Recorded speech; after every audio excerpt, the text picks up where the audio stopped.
በጣም ነው የተገረመው። በጣም ነው የደነገጠው። እንደዚህ አይነት ነገር መቼም በህይወት ያጋጠመኛል አይደለም ይኖራልን ብሎ ማላሰብ እንዴ። የገዛችሁት አዲስ መኪና ቁልፍ ላይ መተት እያስመተቱ መኪና ለነሳ ሲል መልሰው በርካሽ ዋጋ የሚገዙ ጀግኖች። ዘመናዊ መስለ ሱሪን አስፍተ ቀበቶን አውርደ ምናምን ክለብ ለናይት ክለብ ካንተ በላይ አዋቂ የሌለ አንተ ነህ ፋራ። እናንተ ሄዳችሁ ሳምንት ነርታችሁ እምቢ ሲላችሁ መልሶ እሱ ዋጋ ቀንሶ ገዝቷችሁ መልሶ ለሌላ ሸጦ እንደገና ዋጋ ቀንሶ እንዲህ ብላችሁ ታስባላችሁ? አባወራው የሰማውን ነገር ማመን አልቻለም። ይሄ በቃ ከአቅሜ በላይ ነው አለ። ሄደ ለእነሱ ሪፖርት አደረገ። ከአቅማችን በላይ ነው አሉት። ይህ ሰው የተበሳጨ መኪናውን ተወው።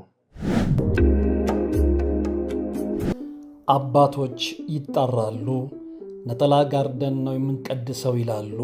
እናም እኛ በሞቀ ቤት ውስጥ እየኖርን ለአጋስተ ሥላሴ እንዴት መሆን አቃተን ብለን ጥሪ ካስተላለፍንበት ዕለት ጀምሮ መቀነታችሁን ፈታችሁ፣ ከቤተሰቦቻችሁ በጀት ቀንሳችሁ፣ ወዳጅ ዘመዶቻችሁን አስቸግራችሁ እነሆ ባላችሁን ገንዘብ ለ2 ሰዓታት ያህል በእግር እየተመላለስን ሲሚንቶ፣ ብረት፣ አሸዋና ድንጋይ እያመላለስን በእናንተ ድጋፍ የጀመርነው የሥላሴዎች ቤት እዚህ ደርሷል።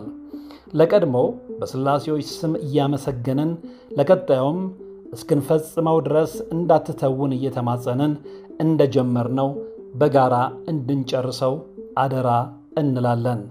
አሁንም ድጋፋችሁ አይለየን። በሊቦ ከምከም ወረዳ የመስኪየ ሥላሴ ቤተ ክርስቲያን አሰሪ ኮሚቴ።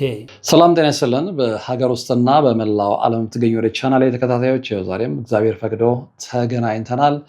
ለዛሬም ከአድማጭ ተመልካች የደረሰኝን ታሪክ ነው ወደ እናንተ መልሼ የማቀርበው ማለት ነው። የዛሬ ባለ ታሪኬ ወርቅ አፈራው በእኔ የደረሰብኝ ነገር ብዙዎችን ያስተምራል ብዬ ስለማስብ ነው ወደ አንተ የደወልኩት። ብዙ የምትለቃቸውን ታሪኮች አያለው። በተለይ ሰሞኑን የምትለቃቸውን ታሪኮች አንዳቸውም አላመለጡኝም። ስለዚህ የኔንም ታሪክ ለምን አልነግረውም? ከኔ ታሪክ ብዙዎች ይማራሉ ብዬ ስለማስብ ነው ያለኝ። እውነቱም ታሪኩን ከነገረኝ በኋላ ብዙዎች እንደሚማሩበት እርግጠኛ ስለሆንኩኝ ይኸው እንደሚከተለው አቅርቤዋለሁ። ይህ ልጅ ተወልዶ ያደገው መሀል ካሳንቺስ ላይ ነው።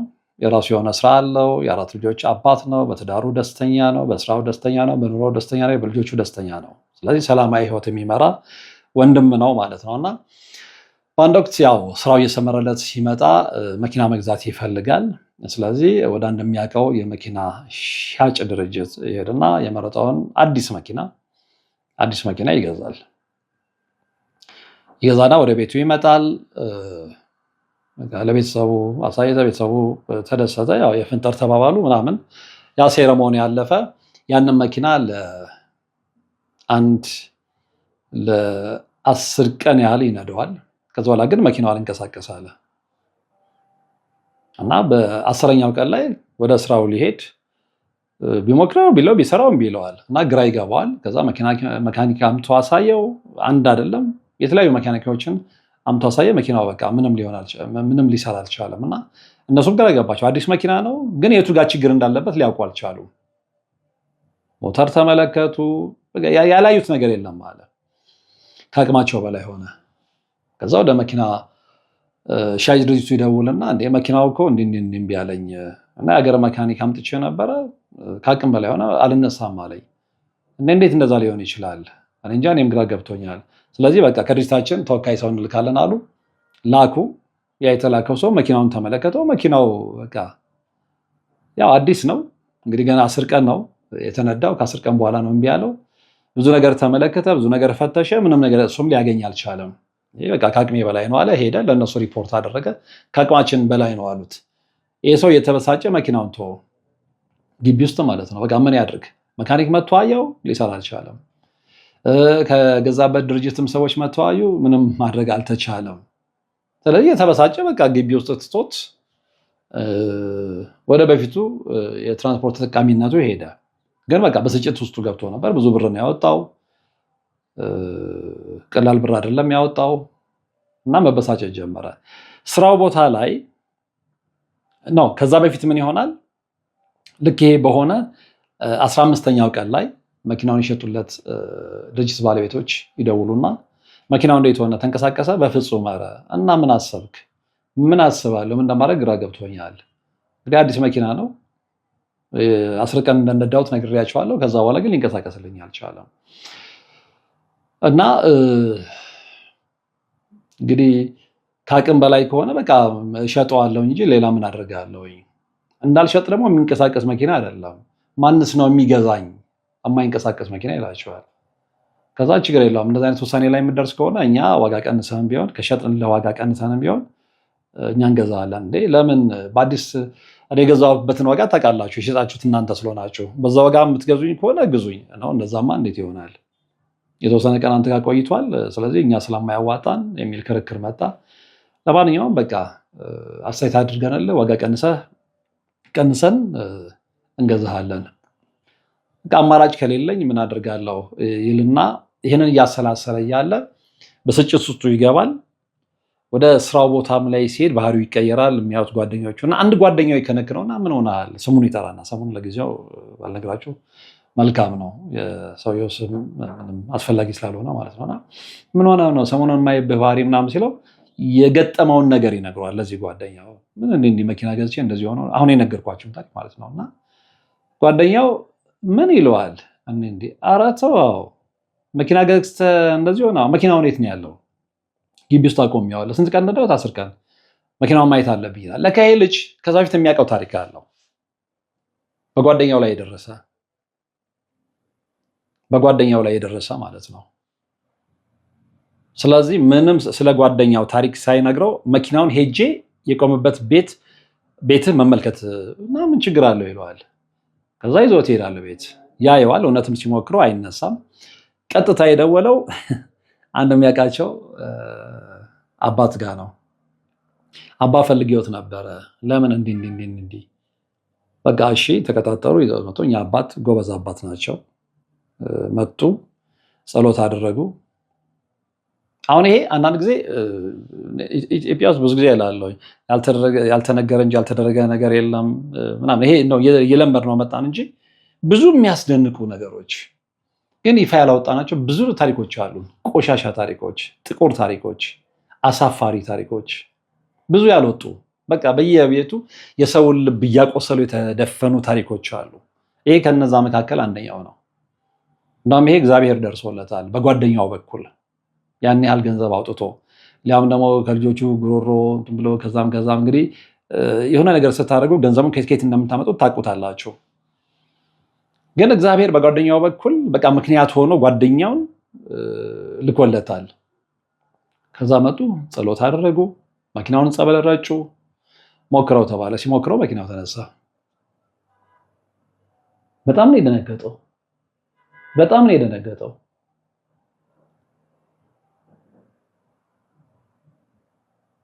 እነዚህ ልጆች ማነው ይሄ ልጅ የመኪናው ባለቤት 4 ልጆች አሉት ብያችኋለሁ። 4 ልጆች እና እኚህ ሰው ጸሎት ደግመው ጸበል ሲረጩ ሁለተኛው ልጅ ላይ ታይቶ የማይታወቅ ነገር ይታያል። መጮህ መለፍለፍ ይጀምራል ልጁ ማለት ነው። ልክ ጸበል ሲነካው በቃ ሪ ብሎ ከዚህ በፊት አድርጎት የማያውቀው ማለት ነው። እና ቤተሰቡ ይደናገጣል። ምንድነው ሲባል መኪናው ላይ የተሰራው ድግምት መንፈስ በልጁ ላይ ነው መናገር የጀመረው፣ በልጁ ላይ ነው መለፍለፍ የጀመረው። በቃ ከሀ እስከ ፐ ምን እንደሆነ ማለት ነው። ለካ እግዚአብሔር ይገስጽ ምን ተለምዷል መንፈሱ ሲናገር ማለት ነው። ሁሉንም እያልኩ አይደለም፣ በነገራችን ላይ ሁሉንም እያልኩ አይደለም። በንጹህ መንገድ የሚሰሩ ሰዎች እንዳሉ እሙን ነው። በንጹህ መንገድ የሚሰሩ የመኪና ሻጭ ድርጅቶች እንዳሉ እሙን ነው። የዛን ያህል ደግሞ ዝግዛግ እየመቱ በመናፍስታዊው ዓለም ተዋርሶ ውስጥ ያሉም ደግሞ አሉ። እሱ በድፍረት እንናገራለን። እና ሁለተኛው ልጅ ላይ እንግዲህ እግዚአብሔር ወይ በዛ ልጅ ላይ እንዲገለጥ ስለፈለገ ሊሆን ይችላል። ሁለተኛው ልጅ ላይ በቃ ያዙ ይልቀቁኝ አለ ምናምን፣ እዛ ላይ ጮኸ፣ ተንፈራገጠ። ምንድን ነው ያደረገው? ያ ድርጅት መኪናውን ሲሸጠው ቁልፉ ላይ የመኪናው ቁልፍ ላይ መተት አሰርተዋል፣ ድግምት አሰርተዋል። የተወሰነ ጊዜ ይንቀሳቀሳል። ከዛ በኋላ መኪናው እንዳይሰራ ሆኖ ይቆማል። ከዛ ያ ድርጅት ዋጋ ቀንሶ ይገዛና መልሶ አትፎ ይሸጠዋል። አንዴ የረቀቀ ነገር ውስጥ ገብተናል እና ሀብታምነት ዝም ብሎ አይመጣም። ኢትዮጵያ ውስጥ በተለይ ደግሞ በአቋራጭ የሚታደግበት ሀብታምነት ዝም ብሎ ከእያንዳንዱ ሀብታምነት ታሪክ ጀርባ ብዙ ቆሻሻ ነገሮች አሉ። አሁንም ልብ አድርጎ ሁሉንም እያልኩ አይደለም። እና ቤተሰብ ሁሉ ግራ ነው የተጋባው። በልጁ ላይ በደንብ ነው የተናገረው። እዚህ ቤተሰብ ላይ ብቻ አይደለም ሌሎች ቤተሰቦችም ላይ አድርገናል። እንዲህ ነው ድርጅታችንን እያስፋፋን የመጣ ነው። ብዙ ብዙ ብዙ ነገሮች ተገለጡ። አባወራው የሰማውን ነገር ማመን አልቻለም። ለካ ያንን የሚያደርጉት ምንድነው? ልክ መኪናውን ከመሸጣቸው በፊት መኪናው ቁልፍ ላይ ያስደግማሉ። 5 ቀን 10 ቀን ልትነዳው ትችላለህ። ከዛ በኋላ ግን መኪናው ይቆማል። በእርግጠኝነትም ደግሞ የነዛ ድርጅት ወይም የሻጭ ድርጅት ባለቤቱም ሊሆን ይችላል የተዋረሰው መንፈስ ባህሪው ምንድን ነው? መኪና ያስገዛሃል፣ ሴጣን አክልፍልፎ እዛ ቤት ከወሰደ ገዝተህ ትወጣለህ። ሳትገዛ አትወጣም። በቃ አዚሙም ያስገዛሃል፣ ገዝተህ ትወጣለህ። ግን 5 ቀን 10 ቀን ልትነዳው ትችላለህ። ተዋርሶ ያንን ስለሆነ የሚያስደርገው ማለት ነው። የተወሰነ ጊዜ እንድታምን ያንን መኪና የተወሰኑ ቀን እንድትነዳ በቃ ትክክለኛ መኪና የገዛቱ ላይ እንድታምን ያደርጋል። እዛማ ሆነ ስታስነሳም የሚል ከሆነ መኪናውን ይዛ አትወጣም፣ ታፋርሳለህ። ያንን ስለሚያውቁ 5 ቀን 10 ቀን እንድትነዳው መንፈሱም ይፈቅድልሃል። ከዛ በኋላ ግን በቃ ሂድ ብትለው መኪናው አይሄድም። እና እንዲህ ያደረጉ በጣም ብዙ ሰዎችን እንዳከሰሩ መልሰው እንደገዟቸው ሁሉ ተናገረ መንፈሱ። እንደዚህ ነው የኛ ስራ ነው፣ ሰውን ማበሳጨት፣ የሰውን ገንዘብ መውሰድ ነው የምንፈልገው፣ ሰውን ማክሰር ነው የምንፈልገው። ስለዚህ በልጁ ላይ ብዙ ነገር እንትን አለ። በኋላ ልጁ ጸበልም ከተመቀም ልብ መልስ ከተባለ በኋላ የት ሄጄ ነበር ነው ያለው። ልጁ ምንም የሚያውቀው ነገር የለም። ከዚህ በፊት እንደዚህ ነገር አጋጥሞት አያውቅም። እንግዲህ እግዚአብሔር በዛ መልኩ ጓደኛውን ባያደርስለት ኖሮ የዚህ ልጅ ዕጣ ፈንታ ምን ይሆን ነበረ? እንደ ሌሎቹ ዋጋ ቀንሶ መልሶ ለነዛ ሰዎች ይሸጣል። እነዛ ሰዎች ደግሞ ያን መኪና ላይ ሊያሰው ይሸጡና እሱም ደግሞ ነርቶስ መልሶ እንዲህ የተባለ የሰው ገንዘብን የሰው ላብን መውሰድ ተግባራቸው ያደረጉ ሰዎች አሉ ማለት ነው። ከዛ መኪናው ተነሳ፣ ማመን አልቻለም። ምንድነው ሲባል መኪናው ቁልፍ ላይ ድግምት ተሰርቷል።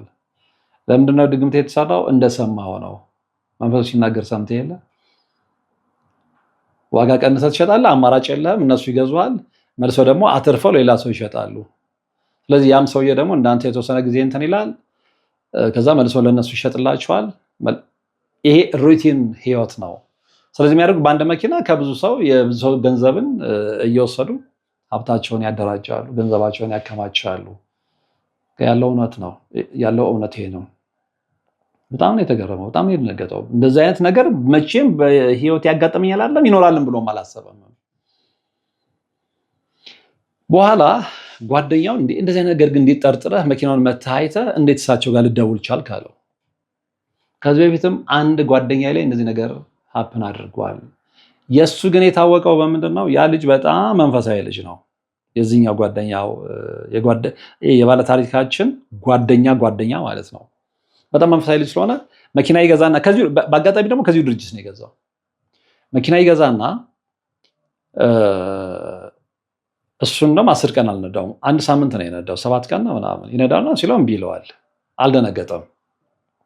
በጣም መንፈሳዊ ልጅ ስለሆነ እንደውም ራሱ በራሱ ነው ጸሎት አድርጎ ድርሳነ ሚካኤልን ደርሶ በቃ የሚያደርሰውን ጸሎት ደርሶ ጸበል ረጭቶ እዚህ መኪና ላይ የተላክ መንፈስ የተሰራህ መተት በእናቴ በቅድስት ድንግል ማርያም ስም በመድኃኒዓለም ስም እንዲህ እያለ ከጸለየ በኋላ ሲያስነሳው መኪናው ተነስቷል። ይሄንን እውነት ስለሚያውቅ አንዳንዴ ይሄን እኮ ነው መንፈሳዊ አይናችሁ ይብራ የሚባለው ያለ ምክንያት አይደለም። መንፈሳዊ አይኑ የበራለት ብዙ ነገሮችን በተለይ በዚህ በጨለማው ኃይላት አባላት ዘንድ የሚደረገው ነገር በደንብ ይገባዋል። ሴራው ብቻ አይደለም የሚገባው፣ መፍትሄውንም ያውቀዋል።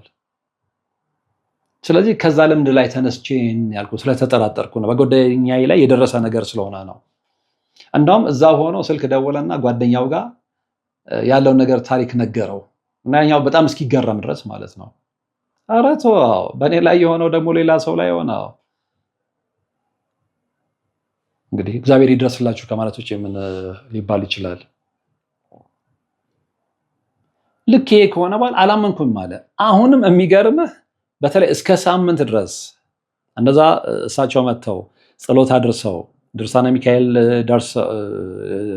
ደግመው ጸበል ረጭተው መኪናው ተነስቶ ከሄዱም በኋላ እስከ ሳምንት እየተሳቀቅኩ ነው የምነዳው። ካሁን ተጋጨ፣ ካሁን ቆመ እያልኩ ግን እግዚአብሔር ይመስገን እስካሁን ድረስ ምንም የገጠመኝ ነገር የለም።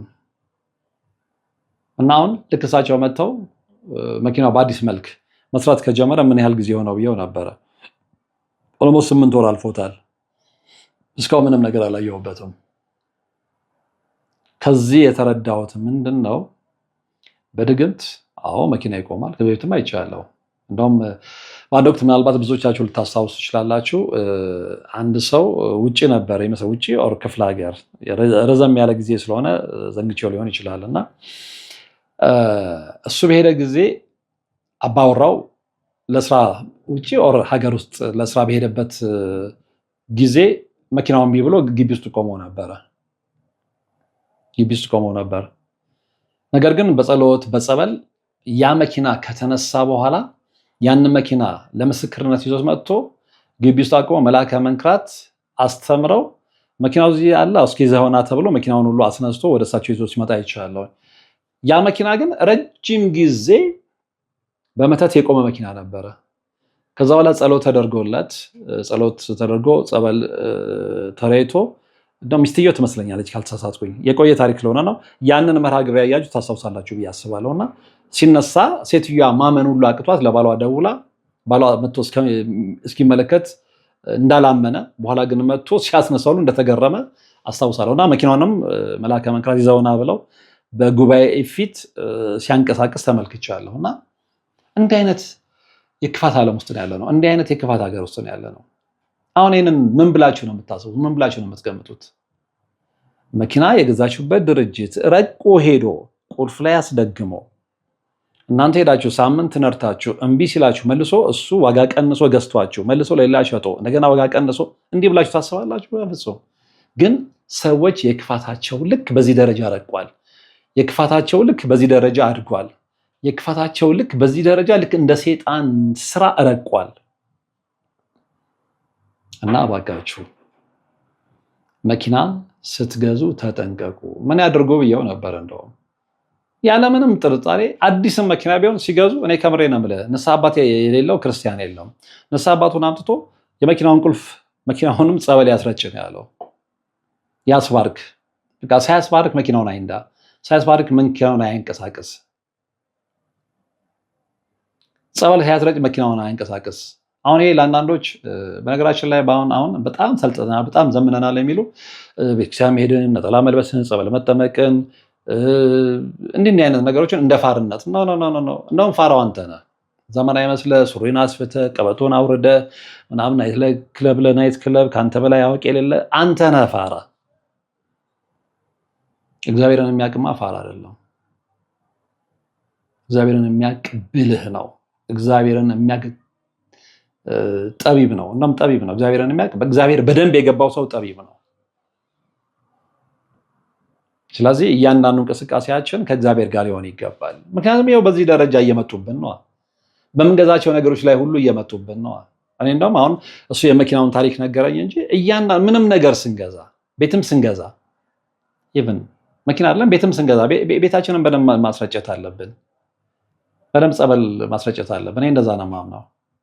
ድርጅት ስንከፍት ሱቅም ይሁን ሬስቶራንትም ይሁን ምንም ይሁን ግዴታ ነው።